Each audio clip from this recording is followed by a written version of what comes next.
Hello, everyone, and welcome back to another episode of Search, Deploy, Commit. My name's Jack, and I'm here with the very wonderful Kill Pete strategy from Top 10 Risk Gamers in the planet. Thank you so much for being on the show, and obviously for having me on your live at the same time. Ooh, top 10, man. Well, thank you. That's high praise. We don't know for a fact, but no, I not think to it's not to pretty blow safe to smoke. say. I'm happy. I'm happy to be thought of as a top player and as a teacher in the game. And where exactly I stack up against other people is probably more concern for those people than it is for me. But suffice to say, I'm super grateful to occupy the place in this community that I do, and I feel nothing short of blessed daily when I'm reminded of that. So I'm Yeah. very glad that you reached out, and thank you for taking the time to have this conversation. Oh yeah, totally. And I've been doing my best to prepare for this interview, and I was looking at some of your background and watching. Obviously, I follow your content, and I know from what I could tell, you've been playing Risk for 30 plus years. Uh, what was your first moment when you played Risk, or maybe it was strategy games that you knew that it was like your type of game? Why did it appeal to me? So I have some mysterious block or prevention from connecting with other people in the way that I would like to, and sort of in the way that I see others do so. So any sort of circumstance where I can sit down at a table and have a somewhat captive audience in real life is really beneficial to me, and it always has been, because I don't do sort of the surface level connection. I much prefer um, a longer, deeper one-on-one connection with people than, Mm, hey, let's talk about the weather. sure. So sitting at the table with some of my very best friends, who some of these guys I can recall, like the first guys I played Risk with, still to this day are some of my very best friends. That means a lot to me, and I really appreciated it even then. But I couldn't have explained it to you. Right now I can. I know exactly Sure. why it meant a lot. But like, I think we underestimate how important our friends and family are to us. Yeah. Um, in in in individual basis and on a cultural level, I think people don't pay enough attention, frankly, to how important the love of your friends and family are. So that's my short answer, or my I long like answer it. to your question. Yeah, and Well, it's and very the introspective too. You're realizing, looking back at how important those things were. You didn't maybe realize it at the time. So well, that's I that's think as a pretty kid cool. you take it for granted, right? As a Oh kid, your yeah, friends for sure. your friends are pretty much geography, right? Why am I friends with you? Because you're there. Well, cool, but as we become adults, like juxtaposed to making friends in my 30s, like it's extremely intentional. It's like, do I like you, right? Aristotle says the highest form of friendship is when you admire the other's virtue. It's like, do I see something in you that I find admirable and Mm, want to emulate?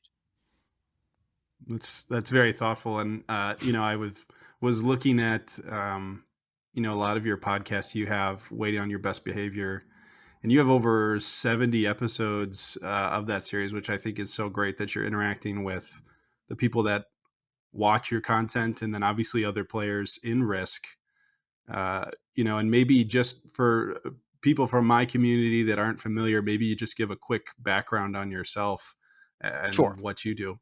The Pete introduction. How does Pete describe Pete? Okay. So I am my intro is welcome to the Kill Pete strategy. I am Pete. I'm a top player in Risk Global Domination. Top player meaning I don't want to qualify it any more specifically, but I also don't want to understate it. So we gloss over it as quickly as possible while still being as accurate as possible. I don't know exactly how good I am, and I don't pretend to tell you, but I know that I am a top player, and we'll leave it at that. Um, I'm a top player in Risk Global Domination. I have a daily release on YouTube, so I've been doing a daily show on YouTube for started YouTube August 2020, and it became daily from January 2021. So we have Wow. over 800 episodes, almost coming up on 900 episodes now. Um, crazy to think that you You have do a lot of something every content. It's day, fantastic. well, and shocking, you do something every day, you get a little bit better at it, right? And then the watching myself start as a, say, top 500 GM, and then become a top 100 GM, become a top 10 player, become in the first tournament I competed in the Risk Discord, I came in second place in the world. And that's just perfect for me because, right? Because it's like, wow, you're surprisingly good at this, Pete. You're better than you thought you were, but also it's like you didn't quite get it. So it's like, Gives you you got to just chase that enough. dragon. Yeah, and I chased it. So there have been 7 seasons now of the free for all tournament that I competed in. I have made finals 3 times. I've made semis 4 times. I've placed second, first, and then fourth consecutively in those finals. I've competed in a number of other tournaments.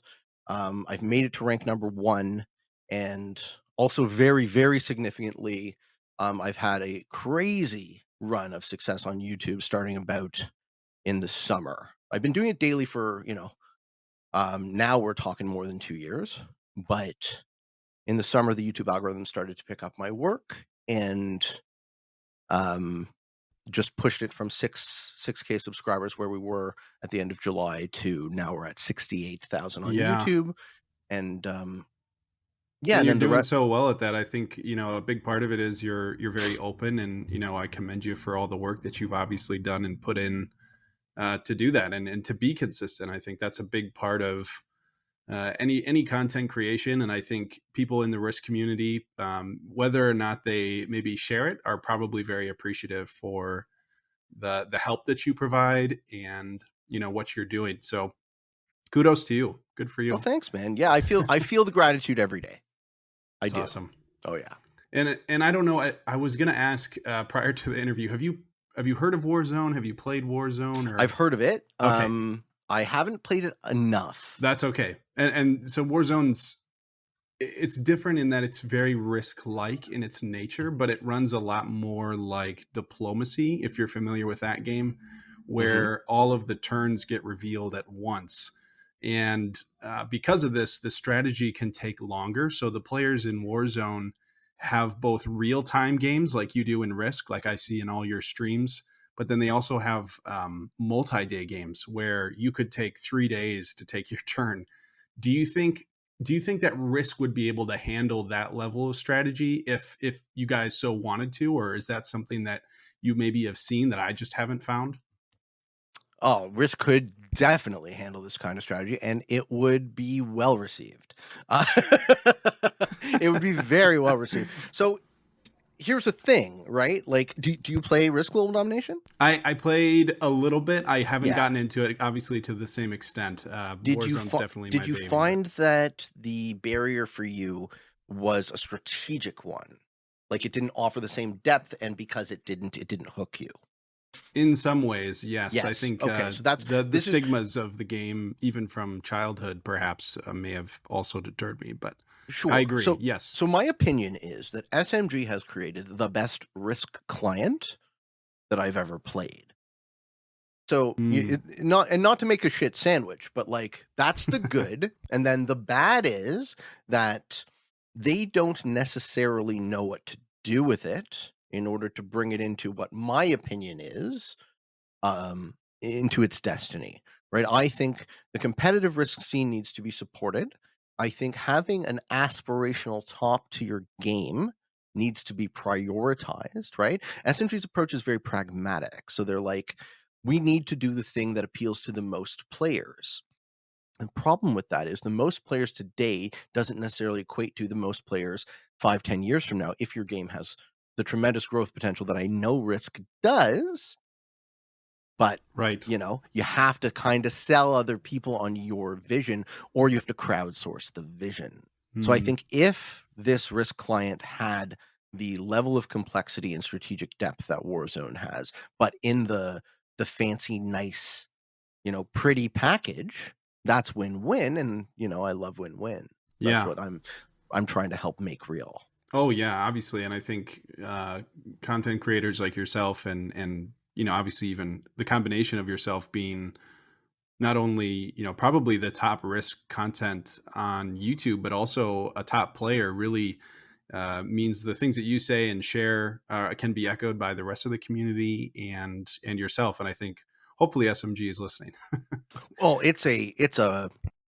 um it's an honor and a responsibility, right? To have Yeah, a for sure. voice that has an impact is something that I wrestle with because, I'm desperately trying to not say something too dumb on a pretty much daily basis while still being like me and authentically me. Right. And yeah, and like, hey man, people are dumb, myself included. We say dumb things all the time. But Yeah, when your voice is under such scrutiny, you have to be pretty careful to be, to embody the virtues that you would choose to. sure. Right. Again, not Right. pretending to be a perfect man, but like, Exactly.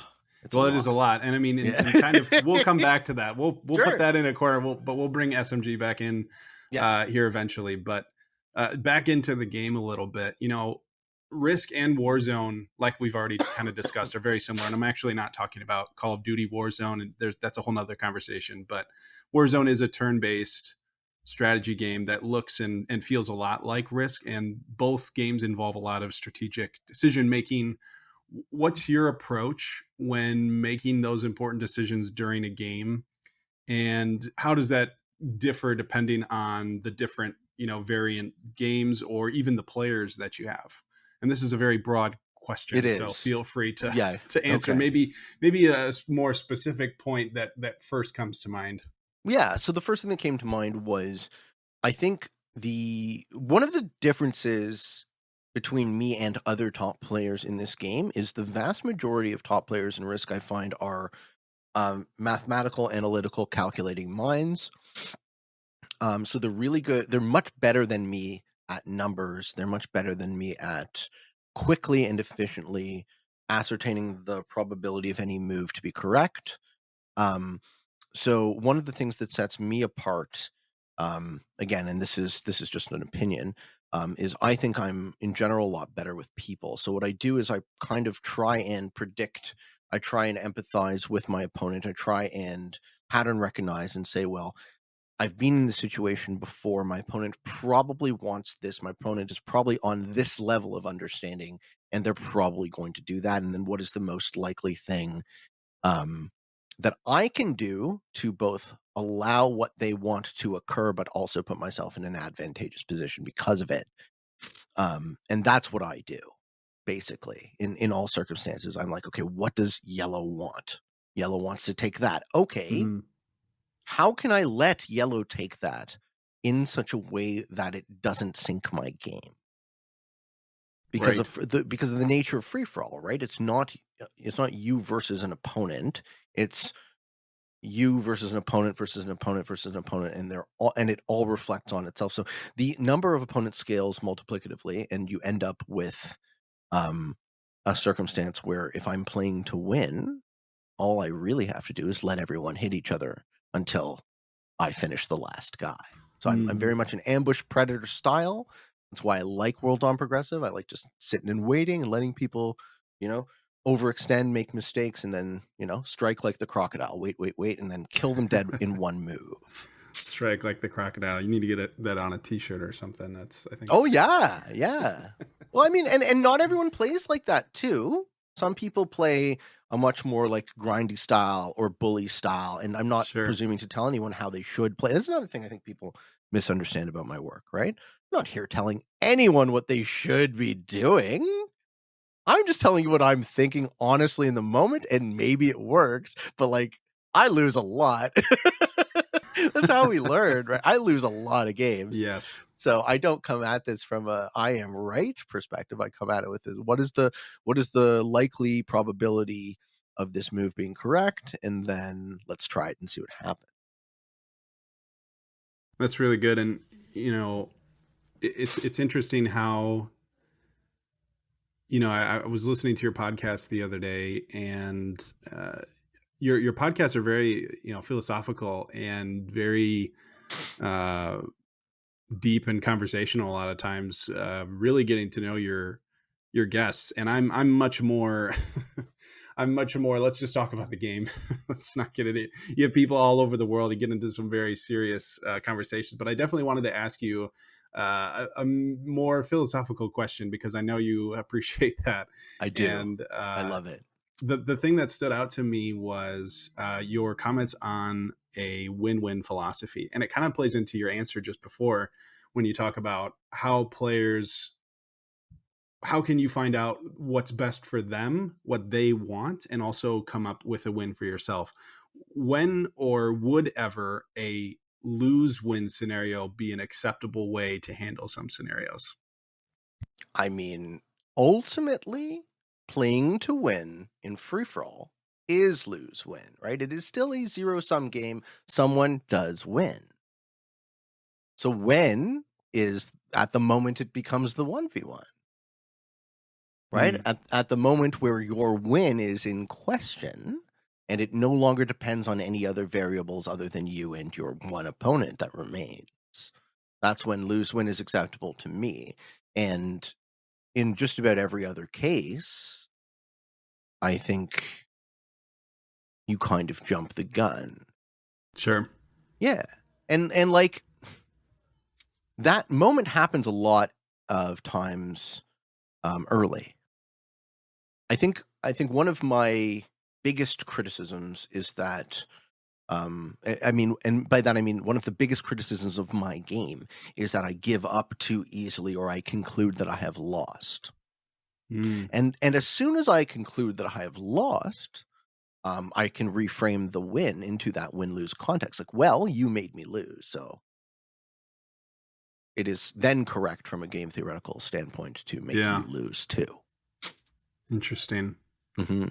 And I think, this is something that I've been asking some of my crossover guests is, do you find that a lot of the skills and capabilities, I think I know your answer on this, but do you find that a lot of skills and the way that you approach risk, do you feel like it applies really well, or do you see carryover into your, you know, lifestyle outside of the game and outside of what else it is you do? Do you Yeah. see that come through in your other parts of your life? Yeah. So I've been self-employed my entire life. Just to let your audience know, my education is in philosophy, so that's probably a big part of Ah, why nice. the bent of the show is leans towards that. And I've always loved philosophy. So, but you can't really make a living doing that, or at least I don't like how academic philosophy works. Sure. So the pragmatist in me said, well, you got to put food on the table. So I've always been self-employed. And if you think about how a proper market functions, right? A proper market is ideally win-win. Right.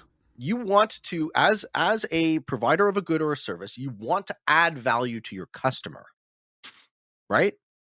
Yep, exactly. Because in the act of adding value to your customer, you profit.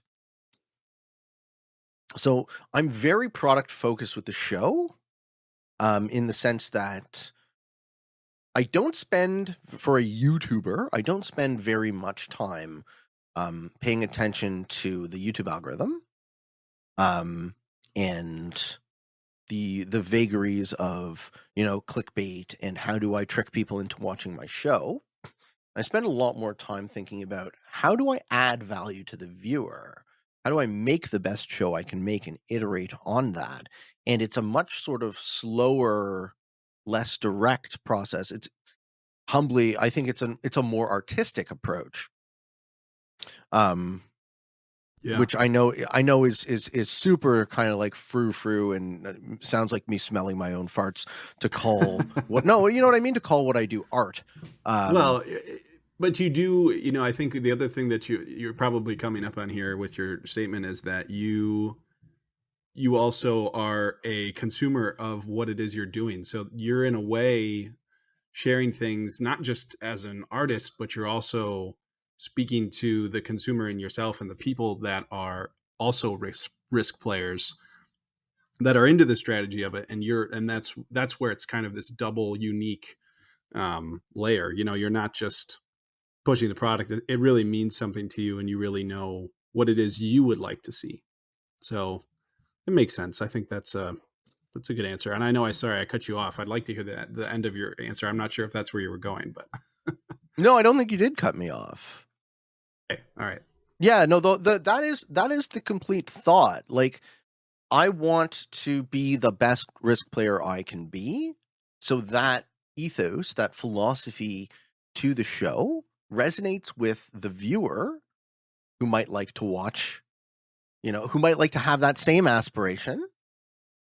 Mm. And that's why the second part of my intro is, if you are interested in getting better at the game of Risk, I invite you to subscribe to my work and come along the ride with me, because I am interested in getting better, right? So it is that self-reflective. It is that I'm trying to learn and grow. I'm trying to be at the top of my game, and it's hard. It's not something that just comes naturally, but the process of observing your own work, observing your own losses specifically in retrospect and reflecting on them, right? It's like, you can pat yourself on the back and say, "Oh, I got unlucky," or "It's a bad beat," but you probably also fucked up.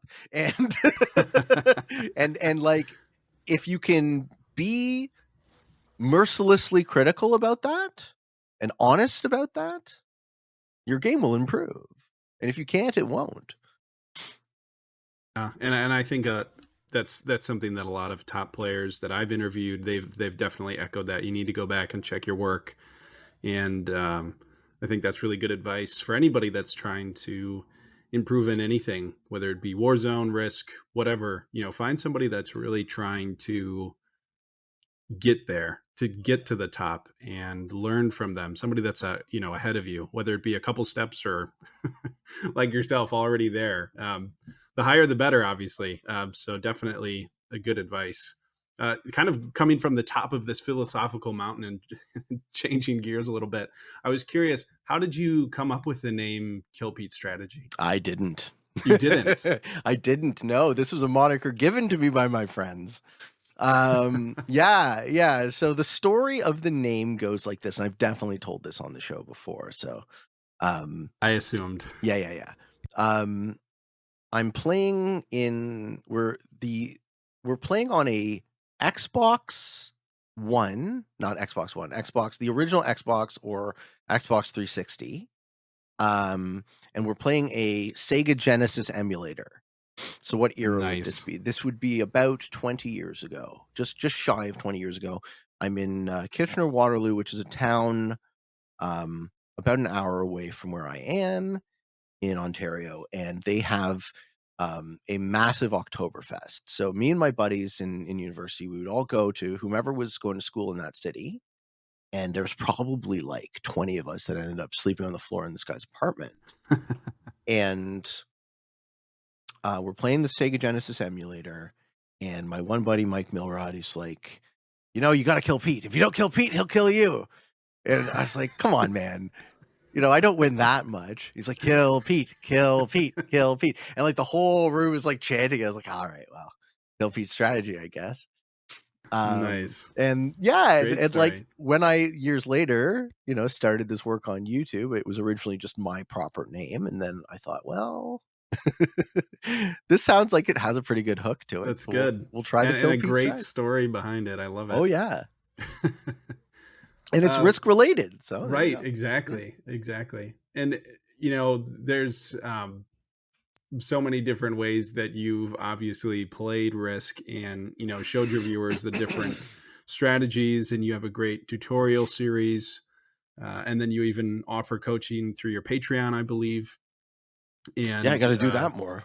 Yeah, it's pretty amazing, but with all the things that you do, what are some of the variants in Risk that you enjoy playing the most? With Warzone, it's kind of a create your own variant, so you can set up the games as you wish, where it can be very competitive and strategic, or it can be very basic, very similar to Risk if you want it to be. So it's separate, a little bit different in Risk, in that you have these game modes that kind of come out. I believe SMG releases them, or they've always existed, like World Domination. But what do you prefer yourself specifically?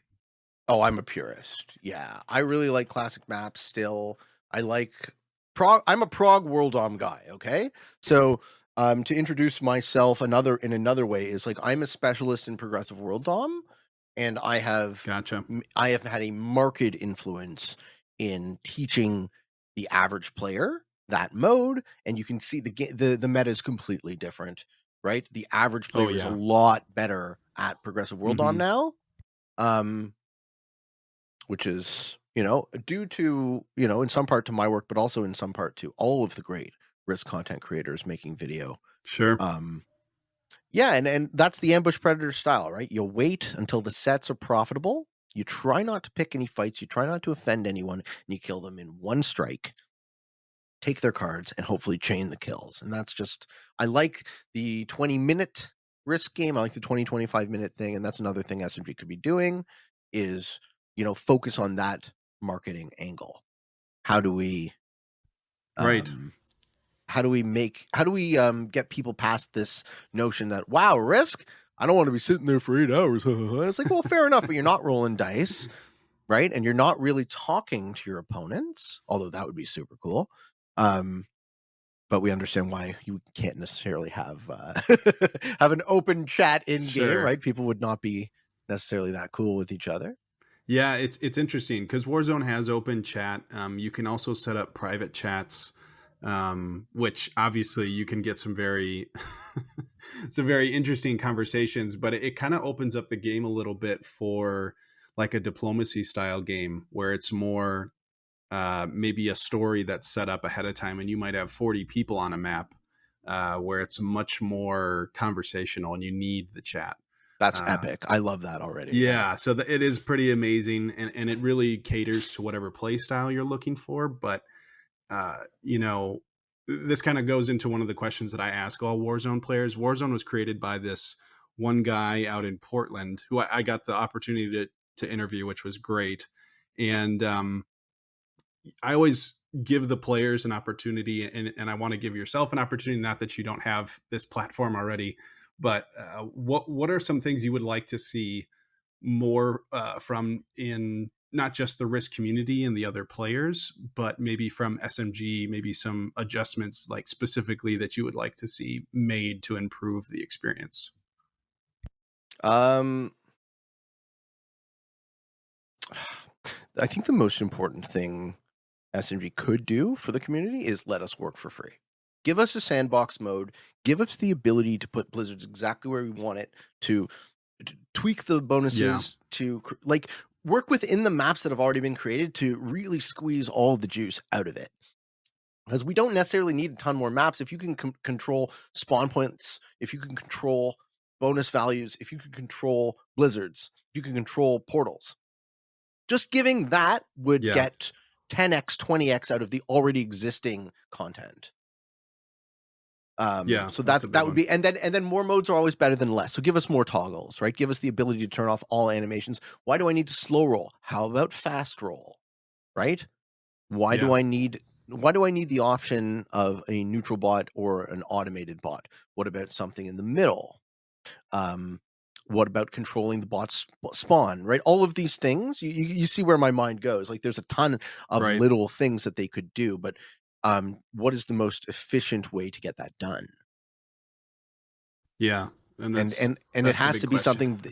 something they can do, right? I'm not Sure. trying to expect or ask them to be unreasonable. Like Right, and I think your asks aren't disrespectful either. It's just what you're seeing in the game and what your experiences are. You could see oh, improved. they have come so much further to the table now. Like they're talking to us, they're engaging with like good on SMG. There was a period in time where it was just radio silence for so long. So no, I'm really optimistic now that they're engaging with us, talking with us, that maybe we won't get things at the we won't get things tomorrow, we won't get things next week, but just to know that they're on it and they're thinking about it and they do care about us, like, that means a lot, I think, to a gaming community to Oh not yeah. become cynical. Hmm. That's a really good point. I think you know there's a lot of paywalls. I mean, there's things that are in Warzone to help support the game creator. The game itself is free, just like Risk. You can go in and play it for free. It runs in a browser or in on an app on your phone, similar to Risk as well. Uh, But what's interesting is Warzone's competitive league runs almost like the top competitive league runs almost completely outside of the in-game system. Do you think, from what I understand, Risk is run, your competitive scene is run on uh, a Discord channel, or is it run in the client itself? It depends on what you mean by the competitive scene. I guess you'll have to explain that. As far as like your top ranked players, when you get into Okay. those top tournaments. Okay. So the ranking system is generally considered to be mostly nonsense at the top, right? The ranking system currently, you pretty much have to play caps. So it's not a Risk ranking system, it's a caps ranking system. Gotcha. But like, it's good at measuring caps players. And it's better than it was in the sense that they took 1v1s out of the equation. So that's all good. But as far as the competitive scene, I don't think of the ranking ladder as the competitive scene. I think of the tournament scene as the competitive scene. And that is run by the community. Yep. Sure. On a variety of Discord servers. And that very similar with Warzone's competitive scene, and they have long debated and hoped for something that's run more in client for ease of use and maybe even just more rewards. Do you think that the competitive community would benefit from maybe some kind of tag that shows you're the top player inside of Risk, like in your client with your profile or something along those lines? Do you think that would be an improvement? Yeah, well, look, if the devs decided that it was worth their while, if they decided to share my vision, that it was worth their while to invest in the competitive scene of Risk, that they believed there was a future here, that they believed that your newer players coming into the game should have something to aspire to, which is what I believe, then they could invest and host their own tournaments. They could prize their own tournaments. We could have things that we would have a lot more resources behind it than the volunteer community run, which is already like proliferating. Since I've had the success in the summer on YouTube with helping to grow the community, we have a lot more players in the competitive. Not a lot more players in real terms in the game itself, but we have a lot more players in the competitive scene.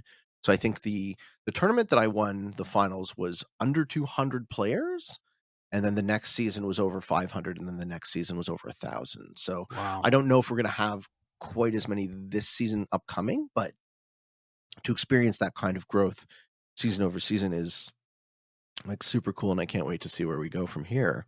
Yeah, no, that's pretty exciting, and I think it's always good for a community to see that kind of growth or just community involvement. And you're obviously, like you said, a big proponent of increasing those numbers, and I think that's pretty awesome. And you have so many videos and so many things, and you seem to be a pretty open book. But I was curious. I was like, is there anything that we don't know about Kill Pete's strategy? Is there anything that is just maybe not often spoken about on your show? I always have trouble with this type of questions. Like, hey, what do you not tell anybody? Well, nothing. Like, I try to be as me as I can be, given the fact that we actually don't have a free speech platform here. Like Google and Amazon, YouTube and Twitch are not free speech platforms. You can't be 100% you. And also,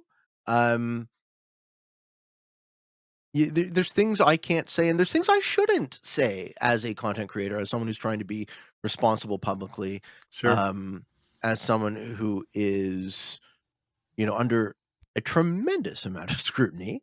I just it's not anything I can say, I do, though.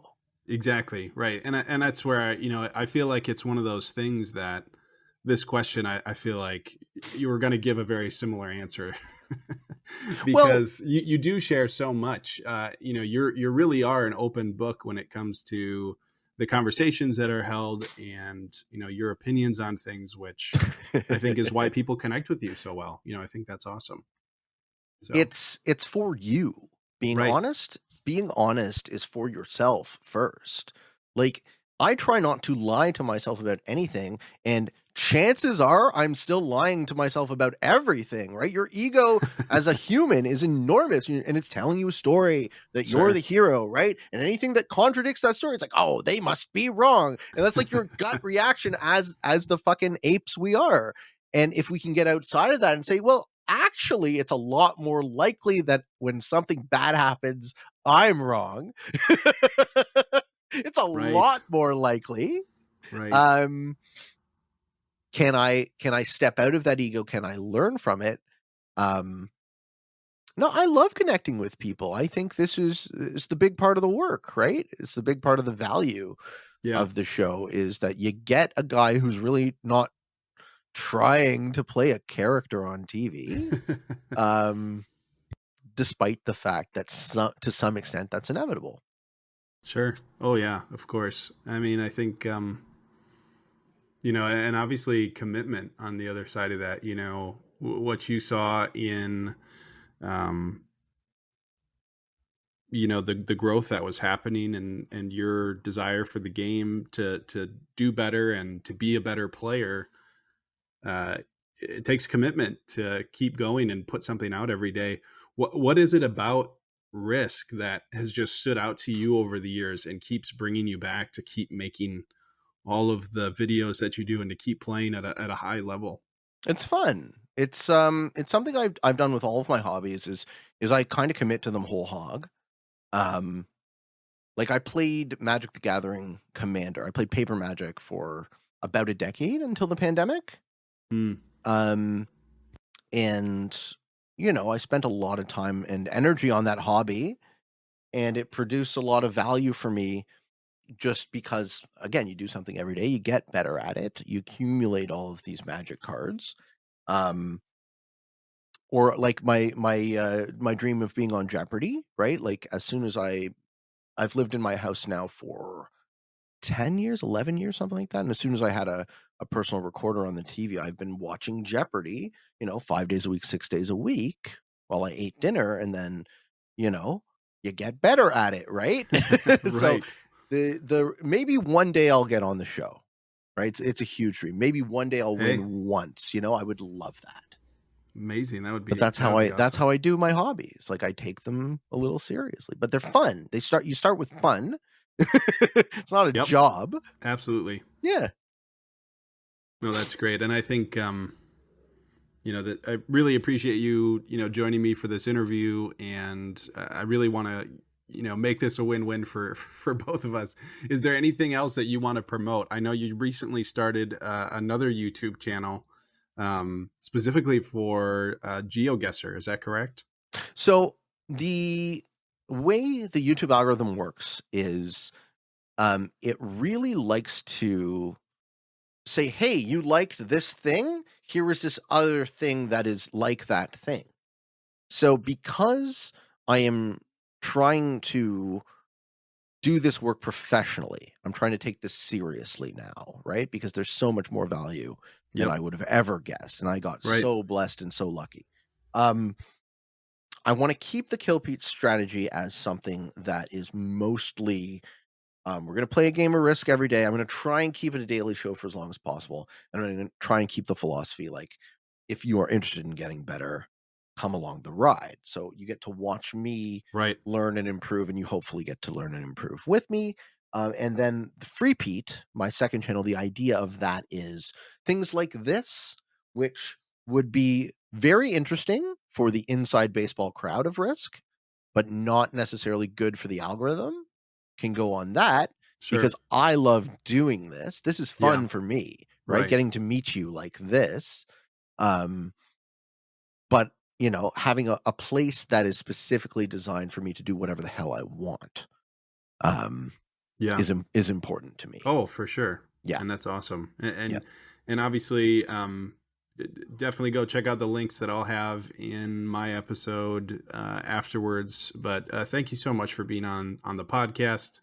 Really appreciate you taking the time to share probably things that you've shared before, but it's great to talk to you and to have you on. So thanks. And thanks to Yeah. everybody for listening to me and for being here on your live.